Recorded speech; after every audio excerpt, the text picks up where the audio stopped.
Olá, alunos! Dando continuidade à nossa disciplina Metodologia Científica e Ciência da Computação, essa é a nossa unidade 1, Planejamento de um Trabalho de Pesquisa.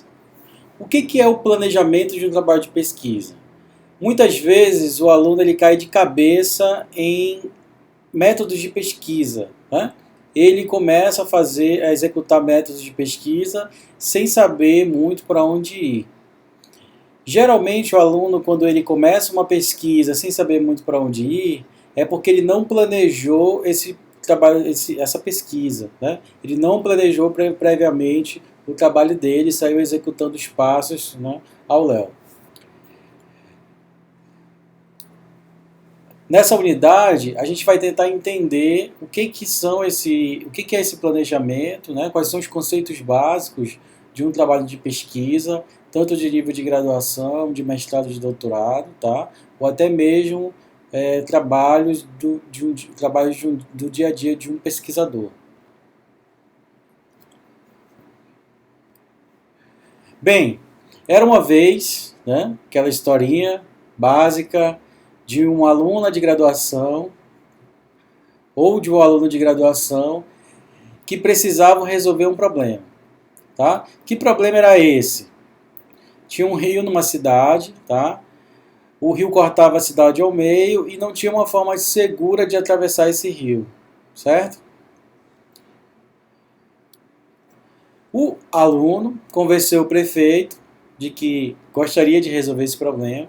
No caso aqui, o prefeito dessa historinha é o orientador. O aluno, né, convencido de que poderia resolver o problema, apenas informou ao orientador que iria começar. E aí começou a estudar tudo sobre rios, né, desde a formação até a sua composição química. Então ele estudou correntes, estudou água, né, composição química da água, tipos de águas de rios, tipos de rios, extensões dos rios e etc. E aí, né, motivado, ele escreveu a revisão bibliográfica. Vejam que ele não começou nada, né, não chegou a nenhuma conclusão e já estava escrevendo a revisão bibliográfica dele. Beleza. Ele leu um pouco sobre rios e ficou convencido de que tinha algumas soluções para esse problema. Primeiro problema, ou primeira solução para o problema da travessia do rio foi fazer experimentos com uma catapulta. Ou seja, tinha uma catapulta, vocês sabem o que é, ele pegava o habitante e jogava por cima do rio até a outra margem. Tá? Realizou um experimento básico, jogando 100 pessoas, e vieram as conclusões. Tá? Lógico, 95 dessas pessoas não sobreviveram. Tá? Isso deu uma eficácia para a solução dele de 5%. Opa, 5% é uma eficácia muito baixa, então tem uma possibilidade de melhoria aqui. Então a gente começou a pensar em outras soluções que não matassem tantas pessoas assim. A segunda solução que ele tentou foi paraquedas. Opa, vou jogar as pessoas numa catapulta e vou colocá-las em paraquedas, certo? Então fez um novo experimento, jogou 100 pessoas para o outro lado do rio e a conclusão dele foi a seguinte: 20% das pessoas ficavam muito nervosas, né, e abriam o paraquedas antes da hora. 30% das pessoas simplesmente esqueciam que estavam de paraquedas e não abriam. 20, 30, não deu muito certo, eficácia 50%. Melhorou. Eficácia anterior, 5%, agora essa de 50%, está melhorando. Tem possibilidade de melhoria. Aí ele pensou na segunda solução, um colchão. Eu vou jogar as pessoas de catapulta e do outro lado vai ter um colchão gigante para receber essas pessoas. Realizou um experimento com 100 pessoas, 5% caíram fora do colchão por algum motivo. Né? Eficácia de 95%. Ou seja, de 100 pessoas, 5 pessoas caíram fora do colchão e morreram. Um experimento bem interessante. Finalmente, né, ele encerrou os experimentos, fez as análises, né? Como ele não tinha como fazer, né, solucionar o problema, acabou o tempo, ele gastou muito tempo ali fazendo esses experimentos básicos dele, ele propôs como um trabalho futuro, né, um algoritmo de cálculo da velocidade da catapulta, baseado no peso do passageiro e no índice de pânico dele, um índice lá que ele tirou da cabeça dele, certo? E escreveu os capítulos restantes, escreveu a conclusão, escreveu a introdução, tudo mais, e procurou o orientador. Ou seja, depois de tudo, de ter feito todos esses experimentos, de ter chegado a essas conclusões aí que ele tirou de algum lugar, ele finalmente procurou o orientador para entregar o resultado. E o que aconteceu? Ele foi reprovado. Se fosse na graduação, ele teria o seu TCC reprovado pela banca. Se fosse no mestrado, ele teria a sua dissertação de mestrado reprovada pela banca. E se fosse numa defesa de doutorado, ele teria a sua tese reprovada no doutorado. Por quê que isso aconteceu? Quais os erros que esse aluno cometeu? Primeiro de tudo, ele, durante o trabalho, não entrou em contato com o seu orientador. Todo mundo tem um orientador. Ninguém consegue trabalhar sozinho quando está desenvolvendo um tema de pesquisa. Não importa o nível, graduação, mestrado, doutorado. Todo mundo precisa de um orientador exatamente pela falta de experiência com trabalhos de pesquisa. Se ele tivesse procurado orientador, que no caso era o prefeito na nossa historinha, esse orientador, ele conhece bem a área, né? Ele conhece os rios, ele conhece soluções de transporte. Então ele poderia tê-lo redirecionado. Poderia tê-lo, né, dito o seguinte, olha, é antiético você jogar as pessoas de uma catapulta sem ter certeza de que elas sobreviverão. Experiências onde quem está experimentando lá morre, não podem ser realizadas, né? O risco ele tem que ser o mínimo possível. Poderia ter orientado. Ele poderia também ter orientado, orientando a não entrar de cabeça na pesquisa primeiro, né? Executar já passos com experimentos. Ele poderia ter orientando a simplesmente fazer uma demonstração prévia de que aquela solução que ele está propondo é uma solução viável, né, que tem futuro e que vale a pena investir um tempo para realizar os experimentos. Mas, claro, seria uma solução totalmente diferente dessa que ele propôs, né, de jogar as pessoas aí para a morte.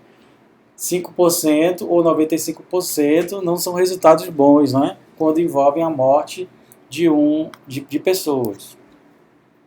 Mas também não são resultados bons quando você demora 2 anos, né, executando um experimento e depois de 2 anos você chega à conclusão que aquele seu método ele não funciona, né, que a eficácia dele é de 5%. Quando você passa semanas e semanas executando um experimento de machine learning, por exemplo, e chega no final, você vê que os parâmetros iniciais não eram os corretos. Então não é uma questão só de vida ou morte, mas é uma questão de tempo perdido, né? Quanto tempo você vai perder executando aquele experimento se você tivesse se debruçado melhor em fazer uma defesa prévia daquele experimento, né, com alguém mais experiente. Ele não realizou uma revisão bibliográfica adequada, né? Ele estudou bastante os rios, mas ele não estudou as soluções que já existiam para cruzá-los, né? Então já existem inúmeras soluções para cruzar um rio, né? A gente vai já ver pontes, barcas, né? Tirolesa. Ele se preocupou muito em como os rios são formados, né? As características de um rio, mas não se preocupou com os trabalhos relacionados, que é uma preocupação muito importante, né? Será que eu estou reinventando a roda? Será que esse problema já não foi resolvido por alguém, né, no passado? Um outro problema que o próprio orientador poderia ter corrigido, se ele tivesse procurado, é que ele adotou uma ferramenta a priori. Né? Ele foi lá e, agora eu acho que a catapulta vai funcionar. Né? A solução para esse problema é a catapulta. E aí ele usou essa ferramenta, não provou previamente, não justificou a utilização dessa ferramenta e ele eliminou as outras ferramentas que estavam disponíveis. Ou ele eliminou porque ele foi muito confiante na solução dele, ou ele eliminou porque simplesmente desconhecia. Os dois casos eles não são aceitáveis na metodologia científica. Né? Você precisa justificar a utilização de uma técnica. Você não pode tirar isso da sua cabeça. A referência para isso aqui é minha cabeça, ou desconhecer. Você não pode alegar que não conhecia. É frequente, né? É comum, quando alguém está defendendo um trabalho, alguém da banca, ao mesmo tempo que está ouvindo, está pesquisando sobre vários temas ali que estão sendo discutidos. E essa pessoa ela encontra uma referência importante para o seu trabalho. Então, se você não fez uma boa análise, né, das referências bibliográficas, não justificou bem a tua ferramenta, pode ser que alguém da banca encontre um trabalho relacionado ao seu, e aí você vai ficar em maus lençóis, porque como é que eu vou justificar que eu não encontrei um trabalho importante? Isso quer dizer que eu fiz uma revisão bibliográfica muito superficial, e aí isso compromete totalmente o meu trabalho. Como eu já disse, a comparação dele é fraca. Ele comparou métodos com catapulta. Ele não comparou com outras classes de soluções. Né? Ele não comparou com uma barca, não comparou com a tirolesa, né? Ele não comparou com uma ponte, ele comparou com várias formas de se utilizar uma catapulta. Ou seja, ele ficou limitado ao escopo do trabalho dele. Certo?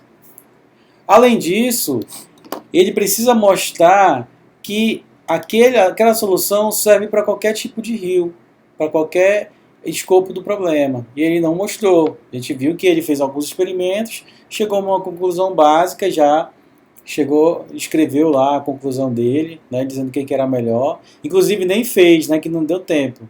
Ele apenas colocou aquilo como um trabalho futuro. Mas você precisa verificar se a tua solução ela funciona para todos os casos, e se ela não funciona para todos os casos, em quais casos ela funciona. Você precisa refazer tudo isso daí. Tá? Então, beleza. Deixa de historinha. A gente começou vendo aí nessa historinha do aluno de graduação, no caso de vocês, né?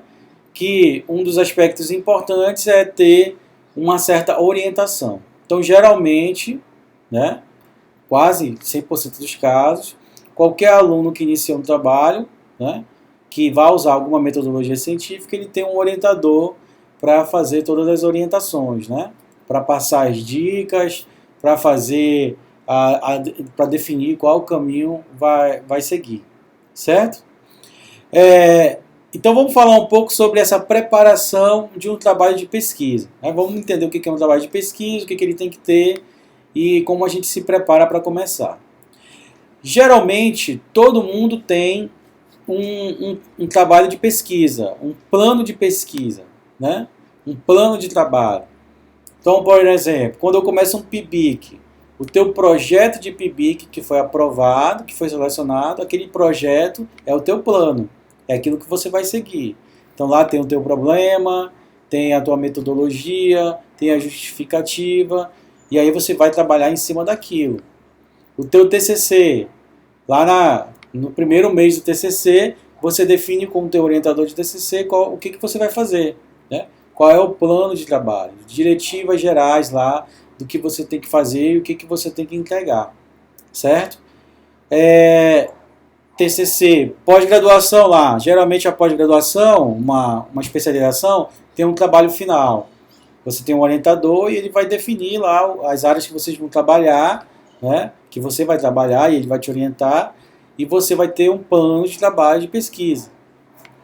Quando você submete, quem é pesquisador, submete para agência de fomento, você vai receber dinheiro para fazer pesquisa, né? Para comprar equipamentos, para pagar bolsas. Você precisa ter um plano de pesquisa, detalhando a tua pesquisa, quais são os teus objetivos, o teu problema, tá? Para poder essa pesquisa ser selecionada e, além disso, no final ela vai ser avaliada, baseada nesse teu plano. Você seguiu o plano, você cumpriu tudo aquilo que você se comprometeu a fazer nesse plano, tá? Assim, viajei muito. Para vocês, ou é TCC ou é a iniciação científica, né? Ou dentro de um projeto de pesquisa, muitas vezes você faz uma pesquisa independente com o orientador e vai publicar artigo, não necessariamente precisa ser PIBIC ou TCC, né? Vai publicar um artigo com uma divulgação daquela pesquisa que você realizou. Até para isso você precisa de um trabalho, de um plano, né, de um trabalho de pesquisa, fazer uma preparação para desenvolver essa pesquisa. Então vamos lá. A preparação ou planejamento é uma etapa que deve ser realizada antes que se comece a escrever sobre a pesquisa, certo? Então, antes de você pesquisar, de você executar experimentos, de você ler alguma coisa, você precisa fazer essa preparação, tá? De ler profundamente alguma coisa. Porque você vai ler, você vai precisar ler, sim, pelo menos superficialmente, para poder escrever esse plano.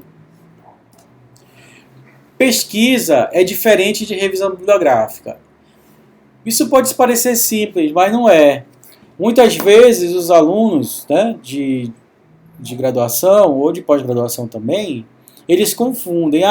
Eu estou fazendo uma pesquisa. Dá a ideia de que ele está fazendo, ele pode ter essa ideia de que ele vai pesquisar no Google ou no Google Scholar, né, palavras-chave do tema da pesquisa dele, vai encontrar alguns artigos, vai organizar esses artigos, vai ler, vai fazer ensaios, né, vai discutir, vai organizar o conhecimento. Mas, na verdade, essa parte é a revisão bibliográfica, que é quando você vai buscar o conhecimento nos livros, nos periódicos, nos artigos, nas conferências, né? Você vai buscar esse conhecimento e vai reunir todo esse conhecimento num ensaio que você vai fazer. Essa é a revisão bibliográfica, ela é a base, né, de leitura, que tem duas principais motivações. A gente vai falar bastante sobre revisão bibliográfica, só para a gente ter em mente aqui a diferença. A primeira motivação para você fazer uma revisão é você aprender. Fazendo uma revisão, você aprende bastante. Tem coisas que ainda não estão nos livros, conhecimento muito recente que ainda não foi compilado para os livros. Então, às vezes, você tem um livro, que é uma bíblia de uma área, mas aquele conhecimento ali ele está extremamente defasado. Às vezes, um livro de 2, 3 anos, né, recém-lançado, o conhecimento dele já está defasado. Porque os periódicos, as conferências já têm nos seus artigos um conhecimento muito mais recente de determinada área. O outro motivo para você fazer uma revisão bibliográfica é para você achar trabalhos relacionados ao seu. Por quê? Ninguém quer reinventar a roda. Em ciência, em pesquisa, a gente não reinventa a roda. Você não pode fazer a mesma coisa que alguém já fez no passado, né? Se você copiar o trabalho lá, você está fazendo plágio. Se você fez a mesma coisa um tempo depois, o teu trabalho não tem valor nenhum, já foi feito antes. Você está reinventando a roda. Então você precisa ter o cuidado de verificar se alguém já não fez, né? Se alguém já não fez aquilo que você estava se propondo. Se o teu trabalho realmente é inédito. E isso, pessoal, vale para qualquer nível, desde um TCC até uma tese de doutorado, principalmente, né? Tem que ter o ineditismo. O nível de ineditismo, o nível de dificuldade daquilo que você está criando é que vai determinar, né? Ele vai ser ali organizado de acordo com o nível de estudo que você está tentando alcançar. Um nível de ineditismo de um TCC é diferente de um nível de ineditismo de uma tese de doutorado, com certeza. Mas todos têm que ter, certo? É muito difícil você, no TCC, você fica meio perdido, né? Porque geralmente a documentação dos trabalhos de TCC, ela não é muito boa. As universidades, elas não costumam ter uma base, né, de TCC. Hoje a UFAM já tem, você defende TCC, manda para lá, tem uma base, né, de arquivamento desses TCCs. Mas uma universidade particular, por exemplo, geralmente elas não têm. Então os alunos vão fazendo os TCCs, vão se acumulando, e se você não se preocupar em revisar a literatura, você pode fazer o que alguém fez há 2 anos, né? Pode acontecer. Então é preciso ter muito cuidado. Ela tem esses dois objetivos, para você aprender conhecimento novo e para você verificar os trabalhos que estão relacionados com o seu. Essa revisão bibliográfica é diferente de pesquisa. Pesquisa não. Pesquisa é toda atividade que utiliza a metodologia e os pressupostos científicos para se descobrir a resposta a alguma indagação. Então eu tenho uma metodologia por trás da pesquisa. Inclusive, a própria preparação de um trabalho de pesquisa, ele faz parte da metodologia, né? Uma metodologia de pesquisa, pressupõe que você tem uma preparação, tem um planejamento. Depois começa a fase de execução, que pode ser a revisão bibliográfica. Depois da revisão bibliográfica, você vai propor uma solução, depois executar experimentos, depois analisar seus resultados e depois fazer a divulgação. Tudo isso faz parte dessa metodologia.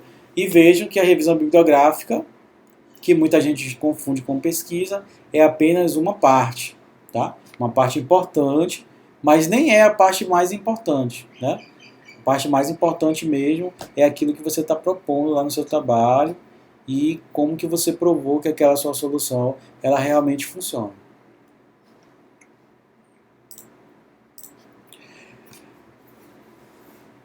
Outra coisa, revisão bibliográfica não é um tratado, né, sobre a área de pesquisa. Você não precisa colocar tudo que existe de conhecimento dentro da tua revisão bibliográfica, né? Antigamente, era muito comum. Você tinha um trabalho, o trabalho tinha 100 páginas, quando você abriu o trabalho, 70 páginas eram de revisão bibliográfica. Então a minha área, por exemplo, é internet e redes.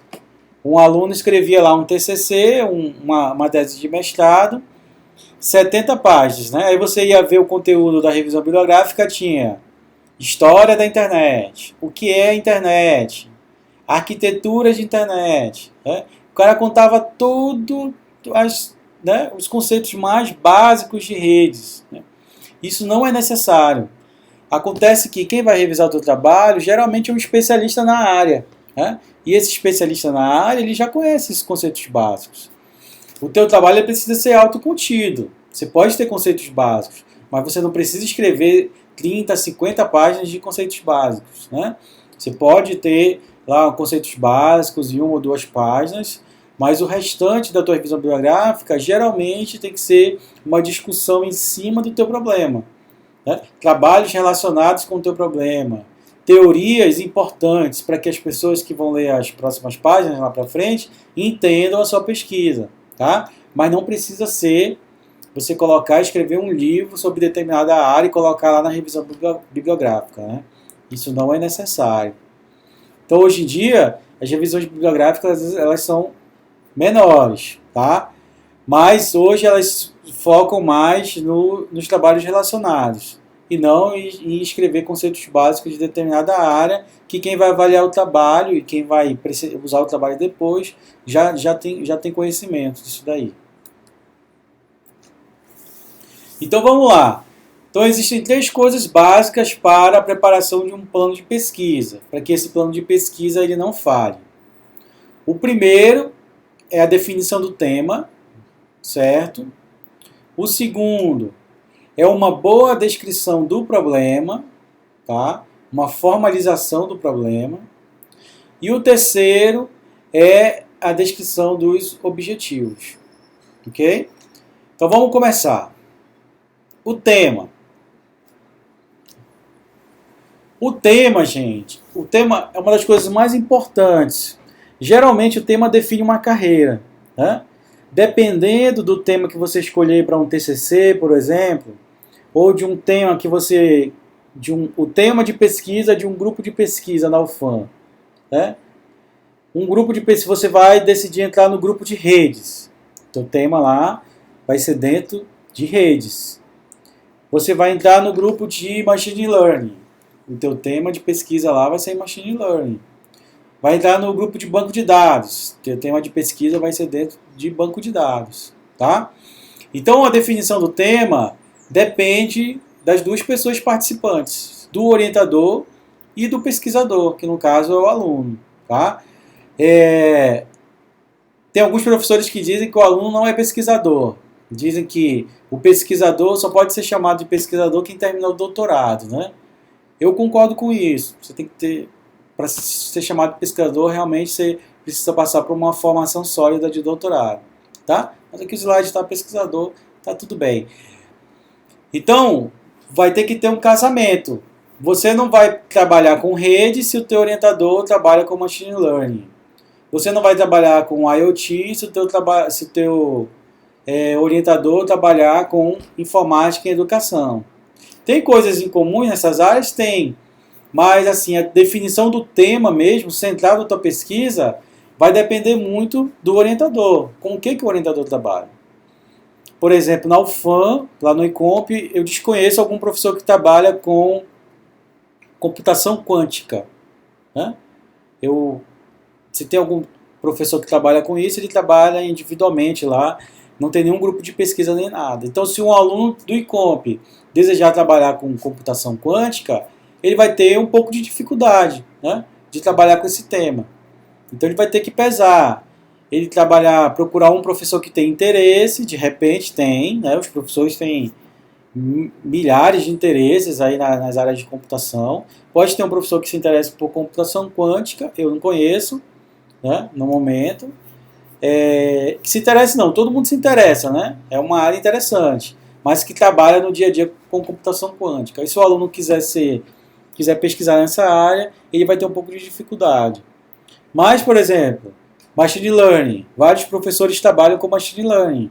Então, se você escolher esse tema de pesquisa, né, um tema de pesquisa dentro de Machine Learning, você vai poder encontrar várias pessoas que vão te orientar. E aí você pode iniciar aí tua carreira com o pé direito, né? Tem vaga sobrando numa determinada área lá, mas não é muito meu forte. Pode acontecer duas coisas. Começar tua carreira com o pé esquerdo, que é você entrar numa área, num tema que você não gosta, né? Ou muitas vezes você acha que não gosta e quando chega lá com o trabalho do dia a dia de pesquisa, né, você acaba reconhecendo que é uma área que você tem interesse e pode começar uma carreira promissora. Você usar o mesmo tema na graduação, no mestrado e doutorado, facilita muito. Tá? Porque cada vez que você vai iniciar um programa, tanto na graduação, no mestrado e no doutorado, você vai fazer uma revisão bibliográfica, vai aprender mais, vai atualizar os seus conhecimentos e vai se aprofundar mais, né? O nível de aprofundamento aqui em graduação é muito menor do que um nível no doutorado, tá? Então, isso facilita bastante. Mas geralmente não é a norma, né? Não é o normal acontecer isso. Muitas vezes o aluno experimenta várias áreas, né? Ele estuda com um pesquisador de redes na graduação, no mestrado ele trabalha com alguma coisa de banco de dados, e no doutorado ele vai fazer doutorado lá em engenharia de software. É muito comum acontecer isso. Pode acontecer também o aluno de começar na mesma área, no tema, na graduação, no mestrado e doutorado. Mas isso não vai influenciar o que vai sair aqui no final do doutorado, por exemplo. Só vai influenciar aí o quanto de tempo ele está dedicado a esses temas, certo? Então vamos lá. Quanto mais amplo o tema, maior a quantidade de livros e artigos que terão que ser lidos. Tá? Isso aí é importantíssimo. Então imagina, a gente vai ter muitos temas em computação, várias áreas de pesquisa. Dependendo da área, você vai ter inúmeras sub-áreas. Tá? Cada sub-área dessa tem inúmeros periódicos, inúmeras conferências que são realizadas. Então são áreas que você vai ter que se aprofundar mais. Tá? Então se você definir o tema, o meu tema é redes de computadores. Nossa, você vai ter bastante trabalho. Você vai ter que pesquisar tudo sobre redes, você vai ter que conhecer todas as camadas, os protocolos, as arquiteturas, né? E aí vai ser bem mais difícil. Ah, eu quero um tema na área de rede sem fio. Opa, é um tipo de rede, você já afunilou, está em rede sem fio. Ah, eu quero protocolos de transmissão de dados em rede sem fio. Esse é o teu tema? Afunilou mais ainda. Então a quantidade de coisas que você vai ter que ler é muito menor, né? Entre eu ler rede de computadores e ler protocolos de comunicação em rede sem fio, tem uma diferença abissal aí na quantidade de coisas que eu vou ter que ler e aprender, tá? Então só um exemplo, ó, ciência da computação. Dentro de ciência da computação eu tenho inteligência artificial. Dentro de IA eu tenho métodos de busca, depois busca heurística, algoritmos de busca e vizinhança. Gente, não se iludam. Se eu fosse hoje para uma área de pesquisa dessa, no mínimo aí, gente, deve ter mais de umas centenas de algoritmos de busca, né? Várias heurísticas, várias versões do mesmo algoritmo, otimizações do mesmo algoritmo, tá? Aplicações diferentes, restrições de aplicações. Então, eu teria que ler aí, no mínimo, umas centenas de artigos para poder dominar bem essa área de algoritmos de busca e vizinhança. Eu teria que buscar o conhecimento mais atual disso daqui para poder trabalhar em cima desse tema, tá? Então eu posso lá, eu quero fazer um trabalho em inteligência artificial. Meu filho, defina aí o que tem de A, tá? Ah não, professor, eu quero trabalhar com método de busca. Beleza, cara, vamos afunilar mais o seu tema de pesquisa. Busca heurística, tá melhorando. Não, professor, eu sou bom em algoritmos, eu vou trabalhar com algoritmos de busca. Eu quero desenvolver um novo algoritmo, uma otimização dos algoritmos existentes. Bacana, tu definiu o teu tema, agora vamos ler aí as centenas de artigos que tem para ler, tá? Se ele decidir aqui, não, professor, eu quero método de busca, ou não, quero inteligência artificial. Cara, dentro de inteligência artificial existe um mundo de outras sub-áreas, né? Por exemplo, uma outra sub-área grande, machine learning, né? Métodos formais. Então, tudo isso são áreas e sub-áreas que podem ser tema de pesquisa. Um professor que trabalha com método de busca pode não trabalhar com machine learning, apesar dos dois trabalharem dentro de inteligência artificial, né? Eu conheço professores que trabalham só com machine learning, outros que trabalham já com a parte lógica, né? Programação lógica, logic programming. Então, esses professores eles trabalham dentro de uma área de inteligência artificial, mas dependendo do tema que você escolher, você vai para um ou vai para outro, tá? Esses dois eles podem conversar? Podem, mas como eu disse, essa conversa não é o principal foco do teu trabalho. Vai ter que escolher um tema para poder se aprofundar dentro desse tema.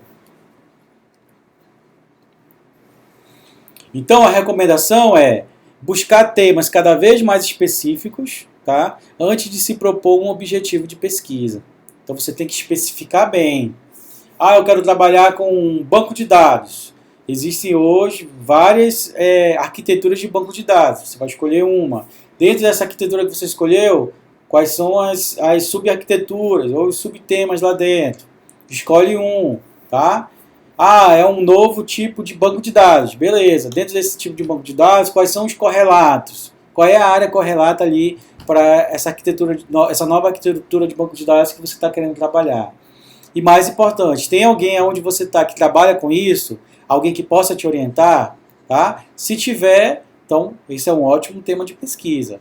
Se não tiver, você tem várias opções. Você pode se mudar, né? E fazer em outro estado, em outro país. Alguém que esteja trabalhando, se seguir aquele tema é o mais importante para você.